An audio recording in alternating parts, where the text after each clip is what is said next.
Estamos presentando Teleritmo V. Teleritmo V.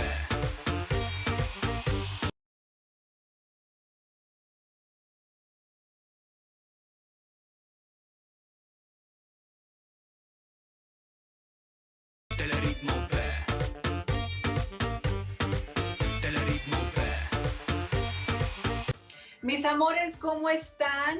En este momento tengo una entrevista con una mujer que admiro muchísimo. Ella fue modelo, ella es maestra, pero bueno, vamos a cambiar un poquito de lengua. Yo la adoro, la quiero mucho, es un modelo a seguir. Aujourd'hui, je vais présenter Alice Laflèche, ex-mannequin, artiste multidisciplinaire, aussi est président de la clinique linguistique. Allô, Alice? Bonjour Cindy, comment ça va? Quelle joie de te revoir après toutes ces années. Ça me fait très plaisir, ma belle. Dis-moi, Alice, qu'est-ce que la clinique linguistique? Eh bien, Cindy, c'est mon école de langue pour les nouveaux immigrants. J'offre des cours de culture et de français accélérés pour le marché du travail. J'offre aussi des formations en anglais des affaires pour le commerce international et pour tous les métiers. J'offre des immersions pour les jeunes étudiants internationaux et aussi des cours pour les enfants. J'aime beaucoup les nouveaux immigrants. J'aime adopter les gens et quand on s'adopte, quand on s'abonne à la clinique linguistique, c'est comme une famille. On rencontre beaucoup de gens extrêmement intéressants.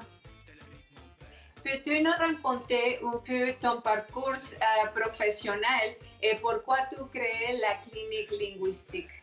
Oui, avec plaisir, Cindy. Eh bien, je suis née à Montréal d'une famille de diplomates. Mon père était lieutenant dans la Deuxième Guerre mondiale et malheureusement, ça l'a beaucoup affecté. Il est ressorti avec des post-traumatismes, des hallucinations où il pensait qu'on l'attaquait. Alors, il nous menaçait beaucoup avec des fusils, des couteaux et ma mère a dû finalement le laisser complètement et nous élever toute seule. Alors, j'ai grandi dans un univers de femmes et à 11 ans, on nous a placés dans un couvent en Italie, chez les religieuses. Et elles m'ont surnommée la princesse lointaine. Pourquoi la princesse lointaine? Parce que, en fait, j'avais très, très peur des gens. Je suis restée traumatisée par mon père et je ne réussissais pas à parler. Je n'ai pas parlé pendant 40 ans, jusqu'à ce que mon fils soit né. Mais ce qui était bien avec les religieuses, c'est qu'elles nous encourageaient à nous exprimer avec les arts. Et j'ai produit mes premiers spectacles à 12 ans. La scène ne me faisait pas peur parce que je me sentais toujours protégée par la scène. Qu'est-ce que tu fais après ça? Tu restes au Rome? Non, en fait, à 17 ans, j'ai eu la chance d'étudier les beaux-arts en Suisse. Et je suis allée à Paris étudier avec Jordi Bonnet. J'ai commencé à faire des très, très grands dessins, des murales comme derrière moi, sur le thème de l'existence et de la souffrance. Je traduisais beaucoup l'intensité de mes émotions sur des dessins géants. Et j'ai dansé ces dessins sur la scène aussi. Quelques années plus tard, ils m'ont invitée au Jésus à Montréal comme artiste en résidence et c'est là que j'ai eu mon épiphanie. Que s'est-il passé?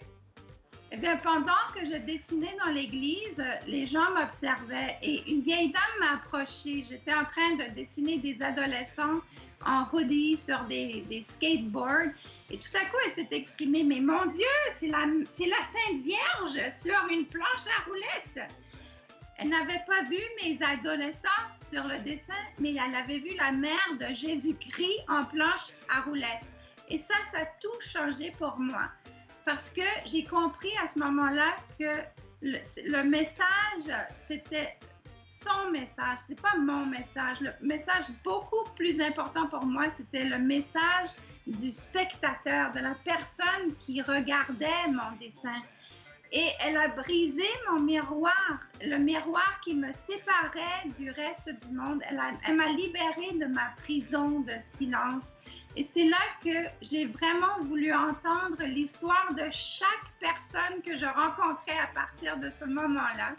et j'ai décidé d'ouvrir une école de langue pour communiquer, pour entendre, pour que chaque personne puisse se sentir reconnue, entendue, écoutée au Canada, finalement. Et j'aime beaucoup, beaucoup travailler avec les nouveaux immigrants parce que je pense qu'ils sont très importants pour le Canada.